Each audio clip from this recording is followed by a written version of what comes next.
কৃত্রিম বুদ্ধিমত্তা বা এআই প্রযুক্তির নিত্যনতুন সব ব্যবহার সম্পর্কে জানা যাচ্ছে প্রায় প্রতিদিনই। এবারে জানা গেল এআই শেফ পরিচালিত একটি রেস্টুরেন্ট চালু হতে যাচ্ছে দুবাইতে। বিশ্বের সবচেয়ে উঁচু ভবন বুর্জ খলিফার কাছেই সেন্ট্রাল দুবাইয়ে অবস্থিত এই রেস্টুরেন্টটির কার্যক্রম শুরু হবে চলতি বছরের সেপ্টেম্বরেই। রেস্টুরেন্টটির নামও বেশ চমকপ্রদ, উহু। উহু নামের এই রেস্টুরেন্টটিকে উদ্যোক্তারা ভবিষ্যতের ডাইনিং বা ডাইনিং ইন দ্য ফিউচার হিসেবে তুলে ধরেছেন। আপাতত সেখানে খাবার প্রস্তুত করবে মানব শেফই, কিন্তু রেস্টুরেন্টটির মেনু থেকে শুরু করে পরিবেশ পরিষেবা পর্যন্ত সবকিছুই ডিজাইন করবে একজন এআই শেফ, যার নাম শেফ আইমান।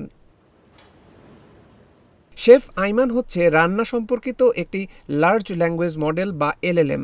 আইমান নামটি এআই ও ম্যানের সমন্বয়ে গঠিত। উহু রেস্টুরেন্টটির প্রতিষ্ঠাতাদের একজন আহমেদ ওতুন চাকির জানিয়েছেন যে শেফ আইমান নামের এই এআই মডেলটিকে কয়েক দশকের খাদ্য বিজ্ঞান সম্পর্কিত গবেষণা, আণবিক গঠনের ডেটা এবং বিশ্বের হাজার হাজার রান্নার রেসিপি ব্যবহার করে প্রশিক্ষণ দেওয়া হয়েছে।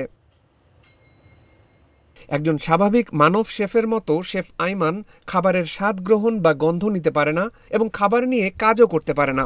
কিন্তু মডেলটির ডেভেলপাররা জানাচ্ছেন শেফ আইমান রান্নাকে বিভিন্ন উপাদানে, যেমন এর টেক্সচার, অ্যাসিডিটি ও উমামিতে ভেঙে সেগুলোকে স্বাদ ও বিভিন্ন উপাদানের সংমিশ্রণে পুনরায় একত্রিত করতে পারে।